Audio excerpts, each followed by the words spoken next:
Mis hermanos, muy buenos días. Vamos a dar por comenzado el estudio de la palabra de Dios en esta mañana, pero no me gustaría comenzarlo sin hacer una oración primero. Les invito a que nos acompañen. Señor Jesús, te pedimos en esta mañana que tú bendigas el estudio de tu palabra para que cada uno de nosotros entendamos cuán bello e importante es confiar en tus promesas, Señor. Ayúdanos, por favor, a entender esta lección sobre las resurrecciones antes de la cruz donde murió nuestro Señor Jesús. Lo ponemos en tus manos, Señor, y ponemos nuestro entendimiento, nuestro corazón, para que tú nos hagas aptos de aceptar tu palabra y que quede en nuestros corazones. Te lo pedimos en el nombre de Cristo Jesús. Amén. Vamos a comenzar con esta excelente lección que a mí me ha gustado mucho porque estamos ante un tema que como seres humanos nosotros no podemos recrear. A veces nosotros podemos compartir el amor de Dios a los demás, a lo mejor nosotros podemos compartir de la esperanza de la segunda venida de nuestro Dios, pero nosotros como seres humanos no tenemos el poder de resucitar a nadie. Como habíamos comentado en algunas lecciones anteriores, el estado de los muertos es un estado que solamente existe en este mundo. En ningún otro mundo de la creación de nuestro Dios se ha experimentado el pecado como lo hemos experimentado nosotros, y por medio del pecado también se introdujo la muerte. Pero mis hermanos, estamos ante el cumplimiento de la maravillosa promesa de nuestro Dios, que Él es la resurrección y la vida. Y todo aquel que en Él cree, aunque esté muerto, vivirá. Y estamos ante este tema, como les comentaba, que se llama la resurrección antes de que nuestro Señor Jesús muriera en la cruz. Esta es la lección número 5 y acompáñenme a seguir estudiándola. Tenemos nuestro versículo clave, Juan 11, 25 al 26, que dice: Le dijo Jesús: Yo soy la resurrección y la vida. El que cree en mí, aunque esté muerto, vivirá. Y todo aquel que vive y cree en mí, no morirá eternamente. ¿Crees esto? Mis hermanos, vamos a ver cómo la resurrección de Jesús es la garantía de nuestra futura resurrección. Nosotros como creyentes tenemos la convicción de que nuestro Señor Jesús vino a este mundo como Hijo de Dios, 100% divino, y también con todas las debilidades humanas. Él fue tentado en todo, pero sin pecar. Y Él murió, experimentó la muerte, como el ser humano la experimenta en este mundo. Sin embargo, mis hermanos, la esperanza bendita y la creencia que tenemos es que así como Él resucitó, Él habrá de cumplir la promesa con cada uno de nosotros que creemos en Él. Aquí tenemos algunos versículos clave. Asimismo, podemos ver que no solamente después de la resurrección de nuestro Señor Jesús se ha visto este fenómeno.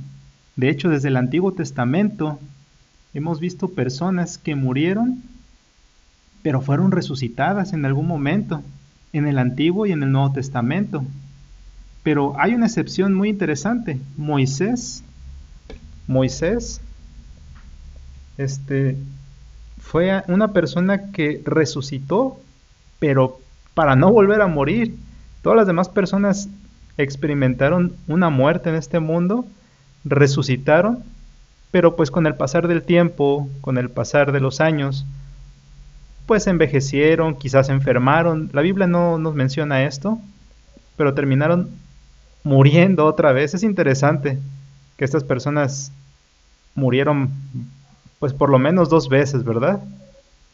Y aquí tenemos esta primera resurrección, la de Moisés. Vamos a ver todos los temas que vamos a considerar en esta mañana. Y esta es la primera, la de Moisés. Vamos a ver 2 casos similares, tanto en 2 profetas que fueron pues muy amigos, muy cercanos, el profeta Elías y el que fue alguna vez su discípulo, Eliseo, que después tomaría su lugar, como profeta de Israel. Estos dos casos similares, cada uno por su lado, ¿verdad? Con la viuda de Sarepta y otra en Sunem. Más adelante tenemos un entierro interrumpido, camino a Naín. Y finalmente veremos la niña que dormía, la hija de Jairo. Pero todos estos casos no son tan extremos como el que veremos más adelante, el caso extremo, el caso de Lázaro. Veremos la primera resurrección en toda la historia de la humanidad, la resurrección de Moisés. Moisés estuvo en este mundo trabajando, pasando por todas las dificultades de esta vida. Sin embargo, en las fronteras mismas de Canaán, en las fronteras mismas para entrar a la tierra prometida, debido a su pecado, debido a su incredulidad, el Señor lo manda al descanso. Y fue muy interesante, ¿verdad? Porque lo mandó a caminar por una montaña, contemplar el campamento de Israel, dejar atrás a su gente verlo partir lentamente, subiendo aquella montaña, y Moisés ver más adelante la tierra que no iba a poder entrar, a la tierra prometida terrenal, a la Canaán terrenal. Vamos a ver qué pasó después de que Moisés murió. Moisés muere, es enterrado por unos ángeles porque no hubo manos humanas que supieran dónde fue enterrado. No hubo manos humanas que prepararan su cuerpo. No hubo manos humanas que buscaran las mejores flores para poner en su sepultura. Todo fue divinamente cuidado. Y una vez que Moisés estaba descansando, se acerca el Señor Jesús en persona, acompañado de sus ángeles. Pero en esta escena tiene miedo a alguien que estaba fascinado con que el ser humano muriera, alguien que le encantaba tener dominio sobre la raza humana, Satanás. Y es aquí donde entra en juego este versículo, el versículo de Judas 1:9. Recordemos que el libro de Judas es solamente un capítulo, podemos llamarlo solamente Judas 9, ¿verdad? Y aquí se nos dice, cuando el arcángel Miguel, que pues estamos hablando de Jesús, lo vimos en la lección anterior, cuando el arcángel Miguel contendía ¿con quién? Con el enemigo, con el diablo, disputando con él por el cuerpo de quién, de Moisés, no se atrevió a proferir juicio de maldición contra él. Moisés tenía 120 años cuando murió, mientras que el resto de las resurrecciones se limitaron a jóvenes, a lo mejor eran jóvenes adultos o a niños. Algo interesante, ¿verdad?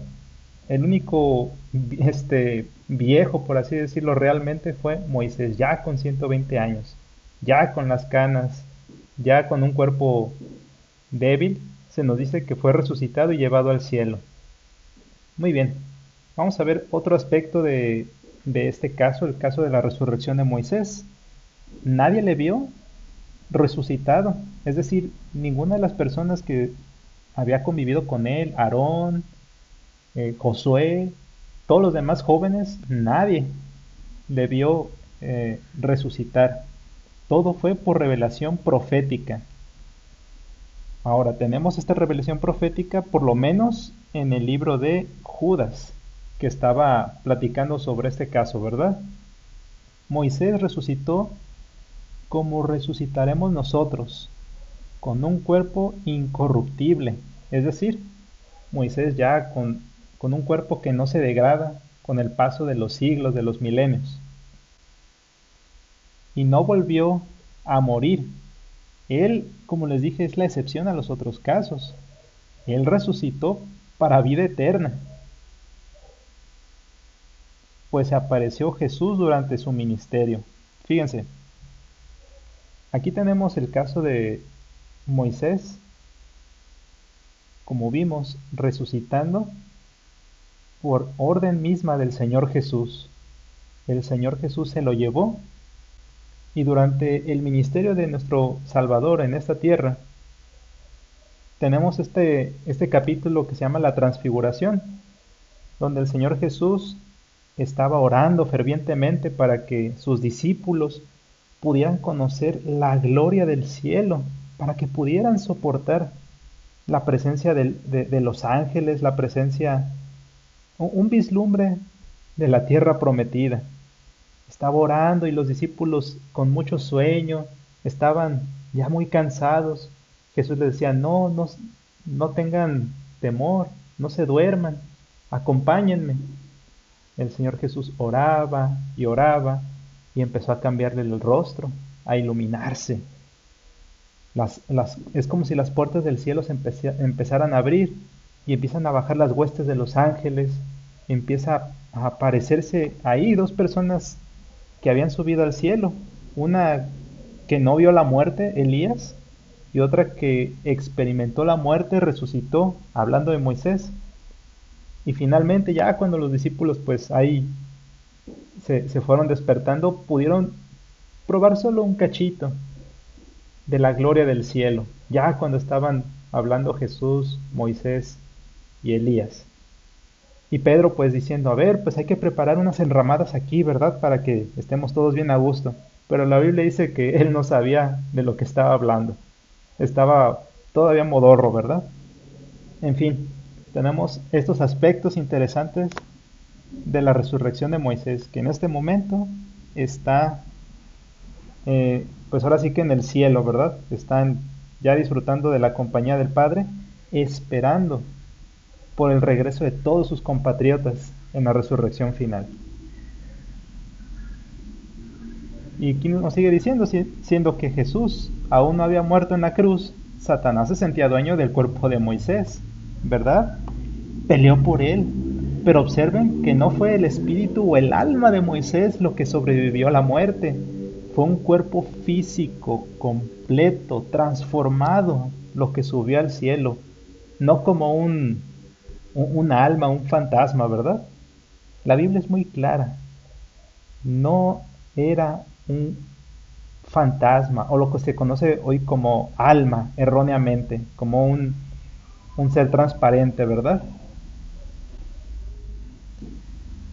Tenemos este hermoso pasaje de la pluma inspirada en el deseado de todas las gentes, página 390, que dice, en el monte de la transfiguración, Moisés atestiguaba la victoria de Cristo sobre el pecado y la muerte. Representaba a aquellos que saldrán del sepulcro en la resurrección de los justos. Elías, que había sido trasladado al cielo sin ver la muerte, representaba a aquellos que estarían viviendo en la tierra cuando Cristo venga por segunda vez. Aquellos que serán transformados en un momento, en un abrir y cerrar de ojos a la final trompeta. Cuando nuestro cuerpo, sea vestido de inmortalidad y esto corruptible fuese vestido de incorrupción. Qué bello pasaje, ¿verdad, mis hermanos? Vamos a continuar. Ahora sí, veamos estos dos casos. El caso de la viuda de Sarepta y esta madre de familia que se ubicaba en Sunem. Las mujeres recibieron sus muertos mediante resurrección. Hebreos 11:35. ¿Cómo está esta historia? Vamos más adelante. Pero era extremadamente rico, igual que esta persona. ¿Qué unía a estas dos personas diametralmente opuestas? Una fuera del pueblo de Dios, pobre, la otra dentro del pueblo de Dios, rica. Que ambas, a pesar de ser de estratos sociales totalmente diferentes, estaban bajo la protección de Dios. Dios miraba su situación personal y se involucró personalmente con ellas para que recibieran esa gracia divina, eso que el ser humano no puede hacer. Y no importando la condición de ellas, recibieron a sus muertos por medio de la fe en la palabra de Dios. Así, mi amigo, mi hermano, mi hermana, No importa tu condición, no importa cómo estemos, Dios escucha nuestros clamores hechos con fe. ¿Te sientes triste? ¿Te sientes agobiado, agobiada? No te preocupes. Qué fácil se dice eso, ¿verdad? Pero así nos dice el Señor Jesús. ¿Crees esto realmente?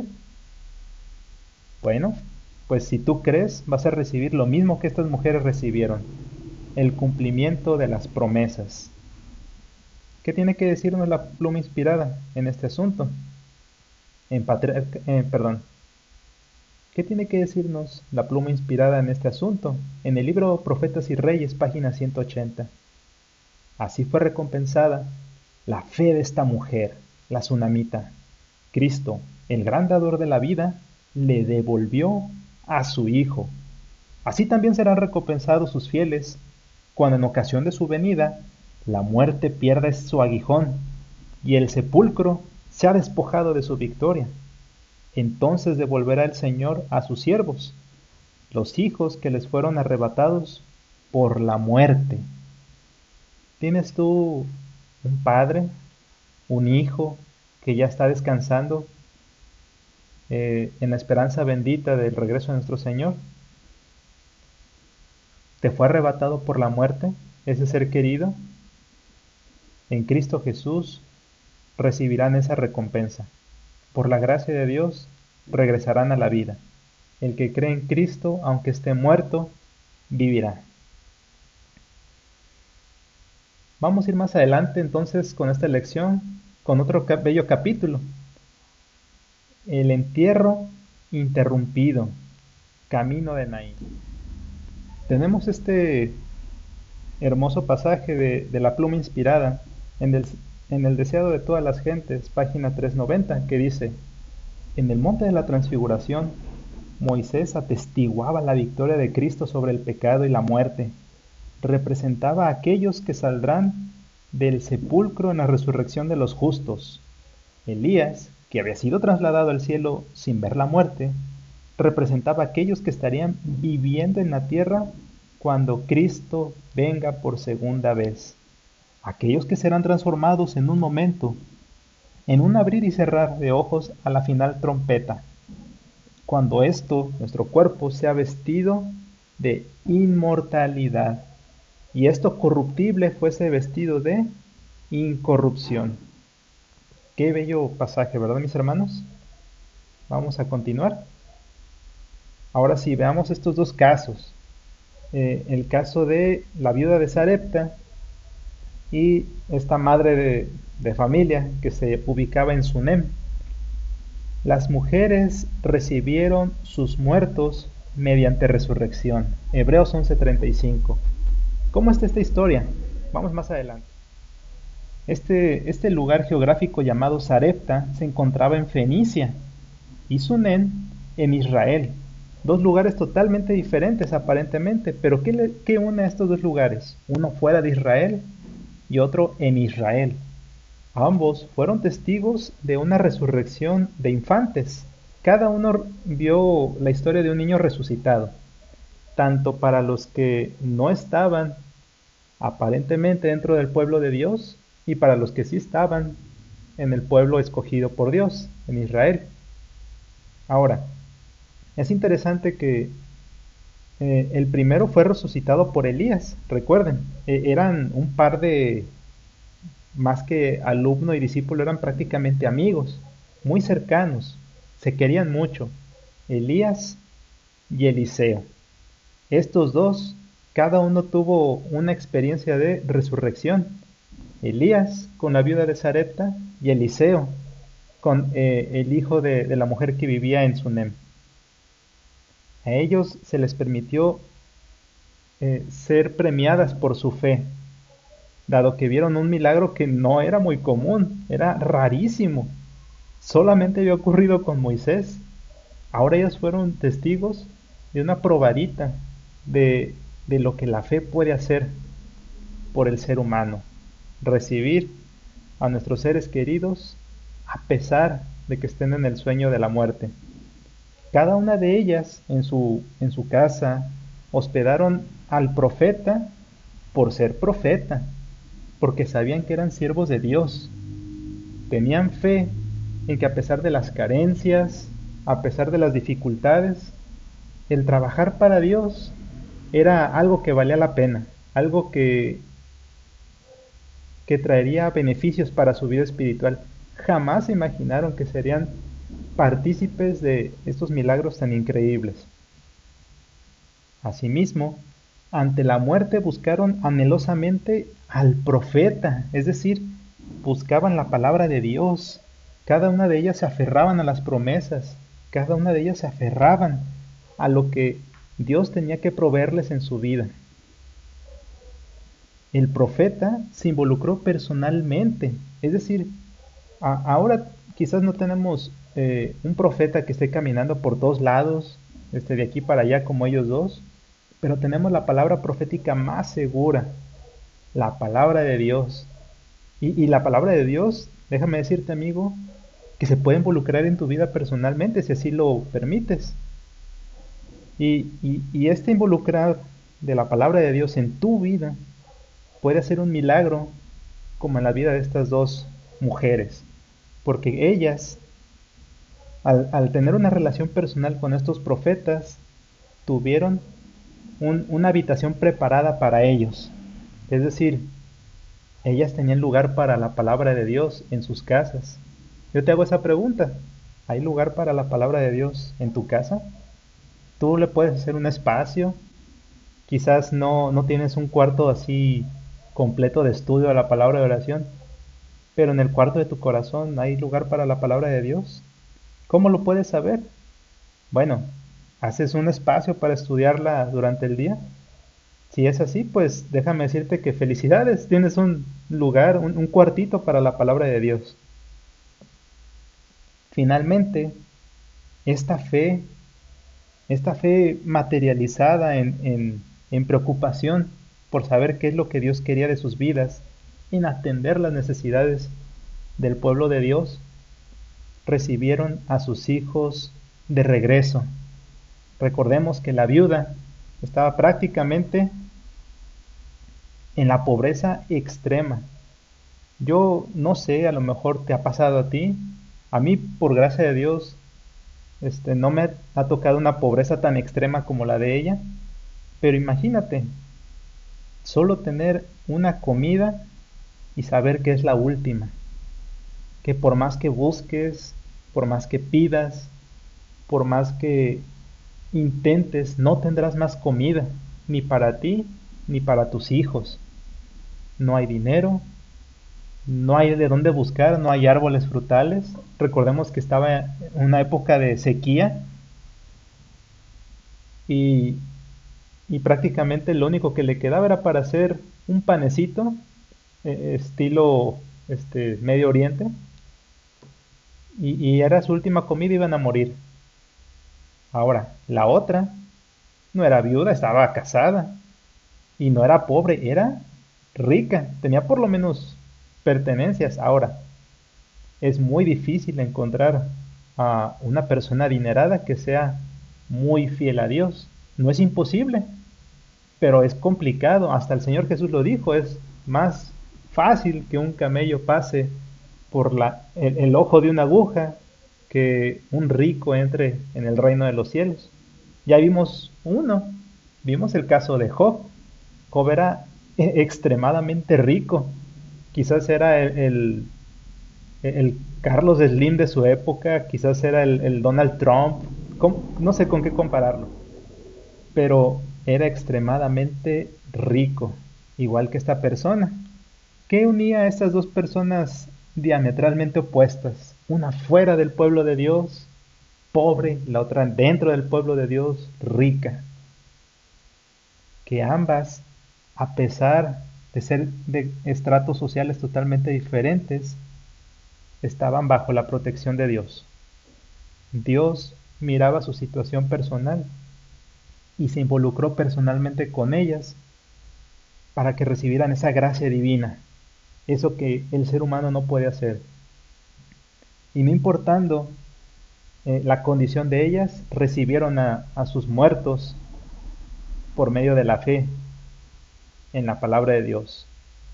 Así, mi amigo, mi hermano, mi hermana, no importa tu condición, no importa cómo estemos, Dios escucha nuestros clamores hechos con fe. ¿Te sientes triste? ¿Te sientes agobiado, agobiada? No te preocupes. Qué fácil se dice eso, ¿verdad? Pero así nos dice el Señor Jesús. ¿Crees esto realmente? Bueno, pues si tú crees, vas a recibir lo mismo que estas mujeres recibieron, el cumplimiento de las promesas. ¿Qué tiene que decirnos la pluma inspirada en este asunto? Perdón. ¿Qué tiene que decirnos la pluma inspirada en este asunto? En el libro Profetas y Reyes, página 180. Así fue recompensada la fe de esta mujer, la sunamita. Cristo, el gran dador de la vida, le devolvió a su Hijo. Así también serán recompensados sus fieles, cuando en ocasión de su venida la muerte pierda su aguijón y el sepulcro se ha despojado de su victoria. Entonces devolverá el Señor a sus siervos, los hijos que les fueron arrebatados por la muerte. ¿Tienes tú un padre, un hijo que ya está descansando en la esperanza bendita del regreso de nuestro Señor? ¿Te fue arrebatado por la muerte ese ser querido? En Cristo Jesús recibirán esa recompensa. Por la gracia de Dios regresarán a la vida. El que cree en Cristo, aunque esté muerto, vivirá. Vamos a ir más adelante entonces con esta lección, con otro bello capítulo. El entierro interrumpido, camino de Naín. Lucas 7:14 dice, y acercándose, tocó el féretro, y los que lo llevaban se detuvieron y dijo, joven, a ti te digo, levántate. Nadie pidió ayuda.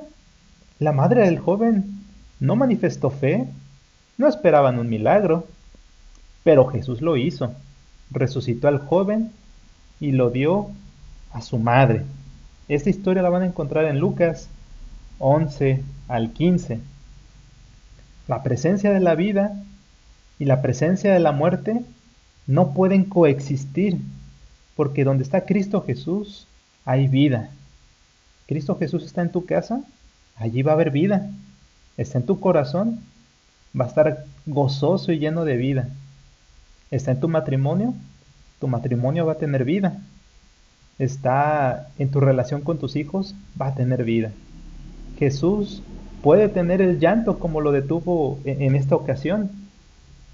Esto es lo que nos quiere dejar esta bella historia. Hay muchas cosas que parecen muertas. A lo mejor dices, mi carrera en mi trabajo está muerta. A lo mejor mi relación con mi esposa está muerta. Mi relación con mi esposo está muerto. A lo mejor mi fe está totalmente sepultada, 10 metros bajo tierra. A veces voy a la iglesia, pero siento que soy un muerto ahí sentado nada más. Mis hermanos, donde está Jesús, hay vida. A lo mejor dices, pero no sé orar, no he podido orar, esta tristeza, este predicamento me mantiene atado espiritualmente.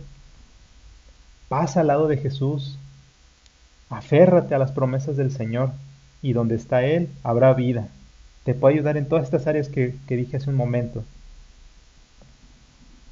¿Cuál fue la reacción de los presentes ante esto? Pues de asombro.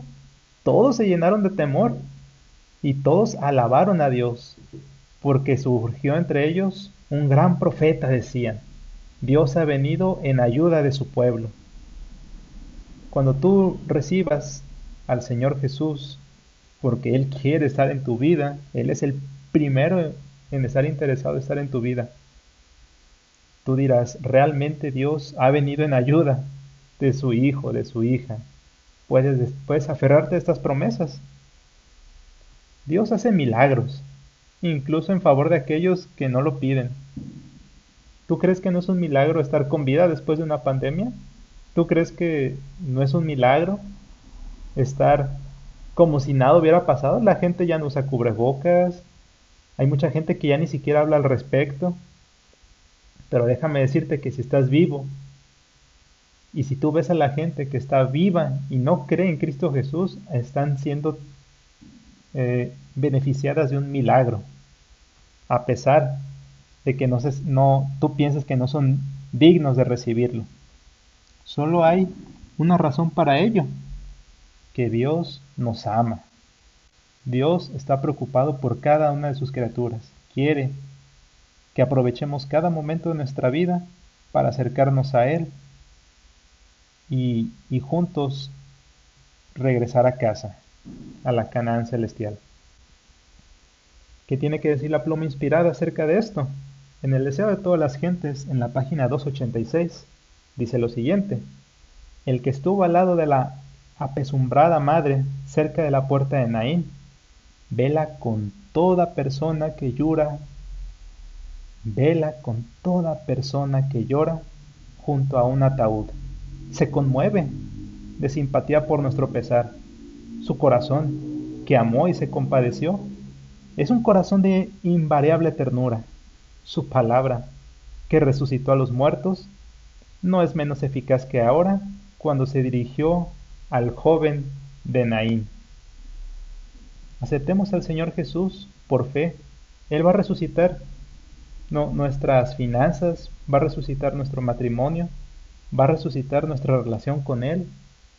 Él es el Señor de la resurrección y la vida. La niña que dormía. Este es el siguiente episodio que veremos de una resurrección antes de que Jesús muriera. Dice Marcos 5:39, y entrando les dijo: ¿por qué alborotáis y lloráis? La niña no está muerta, sino duerme. Parece ser que es la expresión favorita de Jesús al referirse a la muerte, un sueño nada más. Todos estaban seguros de que la niña estaba muerta en este episodio en Marcos 5.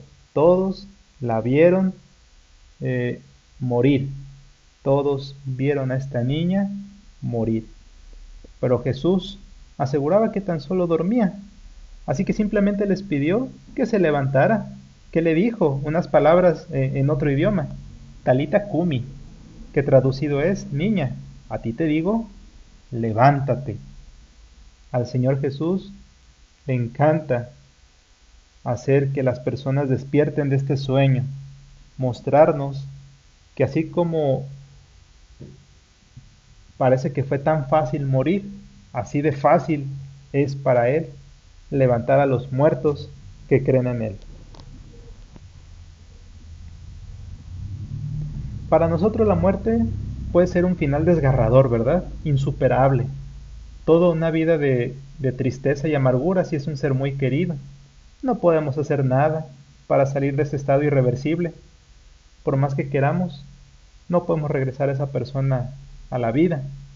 Pero para Dios la muerte es solo un sueño, y sus palabras son suficientes para hacernos vivir nuevamente.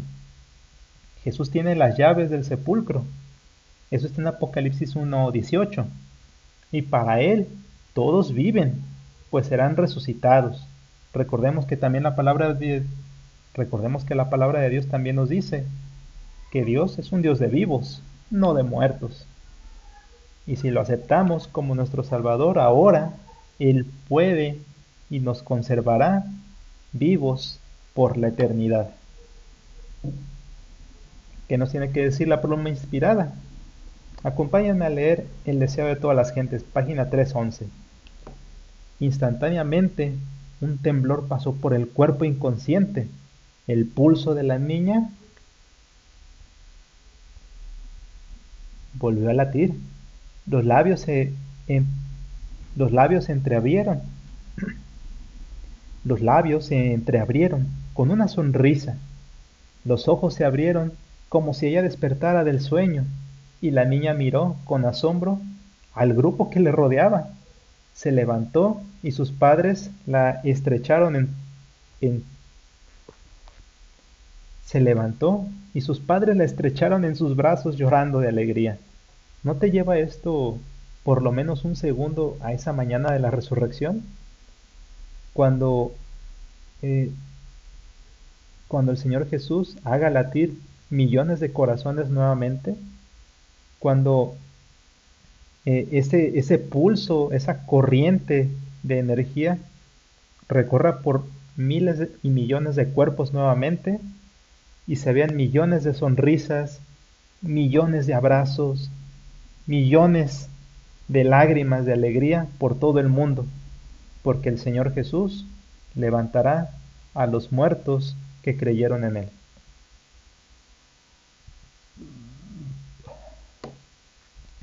Ahora vamos con un caso extremo, el caso de Lázaro. Este episodio está en Juan 11, dice Juan 11:39. Dijo Jesús, quitad la piedra.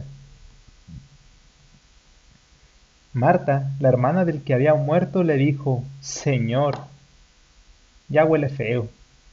¿Por qué? Juan 11:39 dice, dijo Jesús, quitad la piedra. Pero fíjense, Marta, la hermana del que había muerto, le dijo, Señor, hiede ya, es decir, ya huele mal, porque este muerto ya es de 4 días. Después de 4 días, ¿cómo puede oler un cuerpo en descomposición, un cuerpo humano? Todas las resurrecciones anteriores a la de Lázaro habían ocurrido algunas horas después del fallecimiento. Seguramente incluso después de todo esto decimos, bueno, el cuerpo seguía casi intacto, ¿verdad? Solamente unas horas, solamente tuvieron que abrir los ojos, recobrar el pulso y ya está. Ahora, en el caso de Lázaro era diferente. Estaba envuelto en vendas, envuelto en telas. Él estaba en un estado de putrefacción ya avanzado. 4 días pudriéndose. 4 días siendo consumido por los microorganismos. Ya alimentando a otras formas de vida, ¿verdad? Seguramente algunos de sus órganos ya estaban prácticamente en estado de, posiblemente muchos de sus órganos ya estaban inservibles. Y a pesar de su estado, Jesús seguía considerando que Lázaro dormía, a pesar de la descomposición avanzada, y que lo que iba a hacer era despertarlo. La resurrección de Lázaro era una prueba indudable de que el poder de Jesús es para dar vida, para reconstruir, para volver a armar lo que se había deshecho. Yo soy la resurrección y la vida. El que cree en mí, aunque esté muerto, vivirá. Qué maravillosa promesa. María, Marta, estaban ante un predicamento. El Señor Jesús, María y Marta estaban ante una tristeza muy grande. No solamente había muerto su hermano, no solamente había muerto un ser querido, pareciera que al Señor Jesús no le había importado, porque pasaron 4 días, incluso más, porque mandaron a personas a buscar a Jesús, vayan, díganle que venga, pero parecía que el Señor Jesús no se había interesado. Pero Jesús, llevando esta fe al extremo, les hace la pregunta, la de nuestro versículo de memoria. ¿Crees esto? Señor, yo sé que en el día postrero, yo sé que en aquel momento que tú nos dices, muy en el futuro, Él resucitará. No esperaban ver a su hermano en ese momento resucitar porque era impensable. Ahora fueron testigos, por medio de su fe reafirmada una y otra vez, del poder del Cristo Jesús para resucitar y reensamblar lo que estaba destruido, descomponiéndose. Lázaro, sal fuera. Y vivió, salió de la tumba. En el libro Hijos e hijas de Dios, una matutina del 26 de marzo. Dice lo siguiente: si Cristo hubiera estado en la pieza del enfermo, Lázaro no hubiera muerto, porque Satanás no hubiera tenido poder sobre él. En presencia del dador de la vida, la muerte no hubiera lanzado su dardo contra Lázaro. Cristo permitió que Lázaro pasara al dominio de la muerte, y las doloridas hermanas vieron cómo su hermano ya estaba en la tumba. Cristo sabía que al contemplar el rostro de su querido hermano, su fe en el Redentor sería duramente probada. De este modo estaban podando las ramas para que dieran más fruto. Sabía que debido a la lucha por la cual estaban pasando, su fe resplandecería con mayor poder. Los escogidos del Señor pueden caer en sus puestos de guardia, mis hermanos, pero solo han quedado dormidos para descansar hasta que Jesús los despierte para compartir con Él un eterno peso. Bueno, pues así terminamos el estudio de la palabra de Dios en esta mañana. Les invito a que hagamos una oración para terminar. Señor Jesús, ponemos en tus manos nuestra vida, nuestra fe, para que así como estas mujeres y estos hombres que confiaron en tu palabra para resucitar por la palabra de nuestro Señor Jesús, nosotros también seamos testigos de cómo nosotros resucitamos, y también, si estamos vivos, ver cómo los muertos en Cristo resucitan. Lo ponemos en tus manos en el nombre de Cristo Jesús. Amén. Que Dios les bendiga y les acompañe a todos.